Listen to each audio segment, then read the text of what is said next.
We begin with the first ever visit of Ukrainian President Volodymyr Zelensky to the Philippines. Zelensky reportedly arrived in Manila late Sunday evening. He will be in Malacanang this morning for a meeting with President Ferdinand Marcos Jr. What would you do if everything familiar, your home, your job, your friends, your entire world, was reduced to rubble overnight? What if war knocked at your door in the dead of night, with nothing but silence on the other end of every lifeline you reached for? That has been the reality for millions of Ukrainians since February 2022, when the Russian invasion shattered peace and sent entire cities scrambling for survival. Children crammed into basements. Mothers packed bags for a journey with no destination. Elderly parents clutched photos of loved ones they might never see again. The world watched. Some sent aid, others offered safe passage, but slowly, inevitably, many countries began to close their doors. Refugee quotas filled up, public opinion wavered. The welcome signs were quietly taken down. And then, in a quiet corner of Southeast Asia, a surprising light flickered to life. It wasn't from a wealthy European nation or a global superpower. It didn't come from a country with deep political stakes in the war. It came from the Philippines, a country with no direct alliance to Ukraine, a country more often associated with beaches and beauty queens than geopolitics or humanitarian strategy. But when much of the world hesitated, the Philippines didn't. It spoke in the language of action, not applause. Justice Secretary Menardo Guevara stood before the world and said, calmly, confidently, "If needed, we will open our doors." No fanfare, no calculation, just compassion. But to understand how remarkable that moment was, you have to understand what the Philippines was really offering. This wasn't about temporary visas or superficial press releases. This was about dignity, safety, a second chance at life.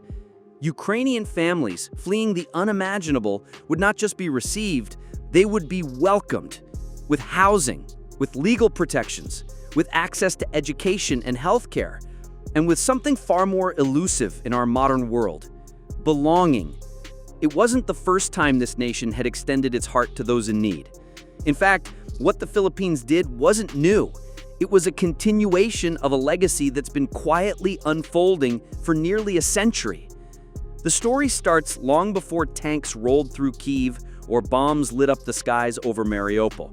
To truly appreciate the courage of the Philippines today, you have to go back to a time when the world was also on fire, back to 1939. Europe was unraveling. Hitler's shadow crept across borders, and the Nazi regime began rounding up millions of Jews. The world knew. It watched, and it did very little. One by one, powerful nations turned their backs on desperate refugees. The United States limited immigration. Canada said it had no room. Australia cited economic stress. Doors closed. Papers were denied. Families were left to die. But from halfway around the world, in a small Southeast Asian colony still under American rule, something unbelievable happened. President Manuel L. Quezon of the Philippines made a choice that would echo across generations. He didn't have wealth, he didn't have power. What he had was conviction. "We may be poor," Quezon said, "but we are not heartless." He rolled out immigration policies. He fast-tracked visas. He personally secured land to shelter families fleeing genocide.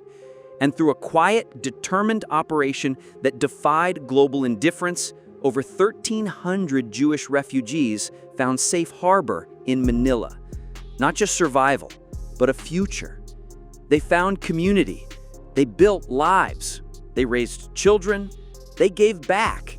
And they never forgot. To this day, descendants of those refugees return to the Philippines to honor a country that dared to care when no one else would.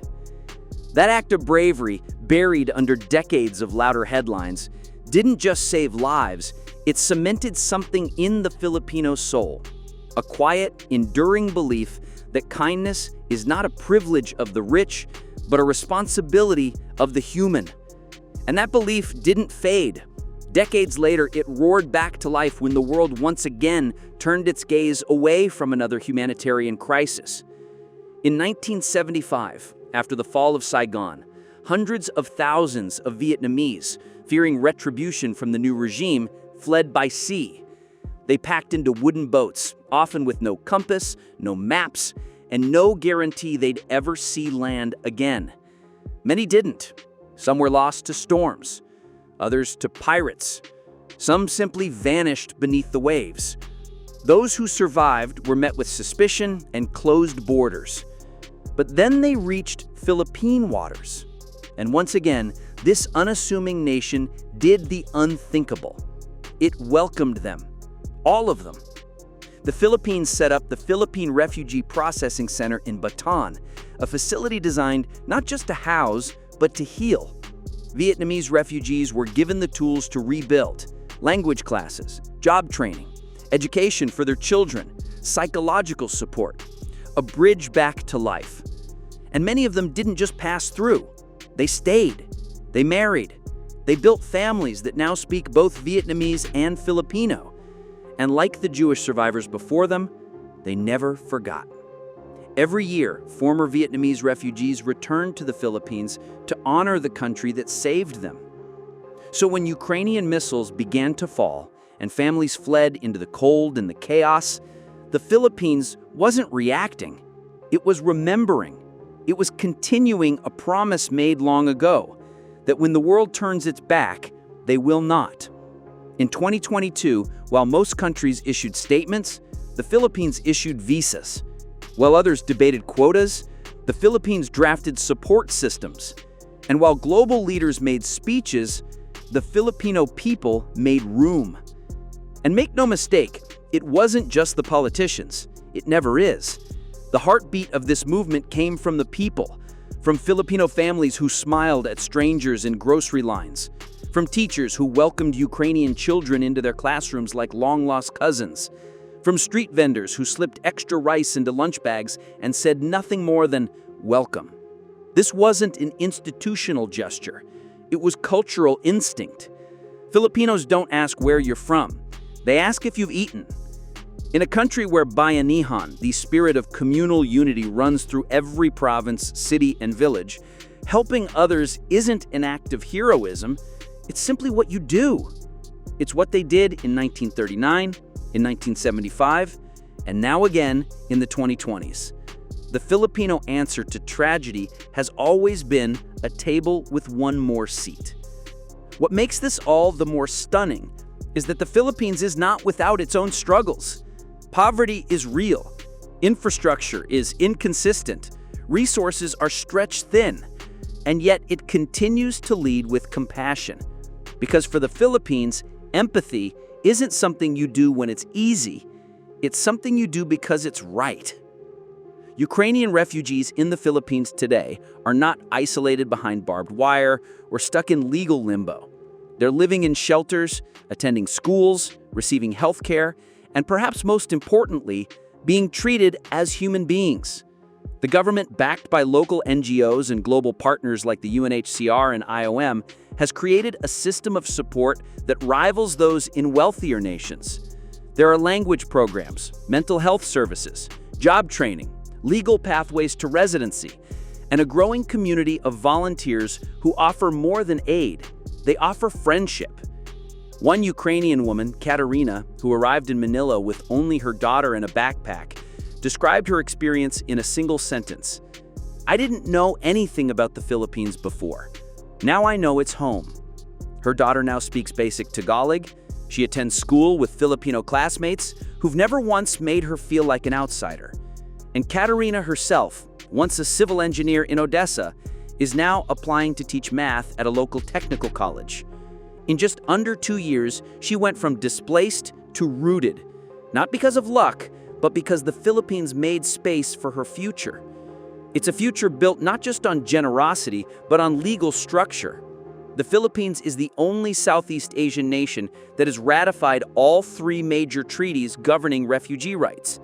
That means refugees here aren't temporary guests. They have protected status, legal pathways to citizenship, and access to the same services as citizens. It's not charity, it's policy. And it sends a message loud and clear. You matter here, not as a statistic, as a person. And then in June 2024, something remarkable happened. Ukrainian President Volodymyr Zelensky arrived in Manila on what was initially described as a low-profile diplomatic visit. But what unfolded was anything but ordinary. In front of Congress, standing beside Filipino leaders and members of the press, Zelensky said, "We never imagined that a country so far from our borders, with no obligation to help us, would be one of the first to do so. But the Philippines didn't ask what we could give in return. They simply chose to be human." He paused.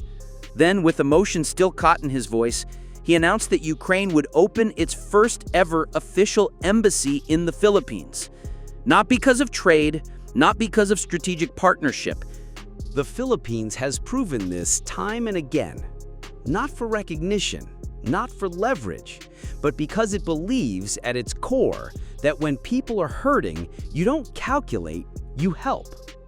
So here we are.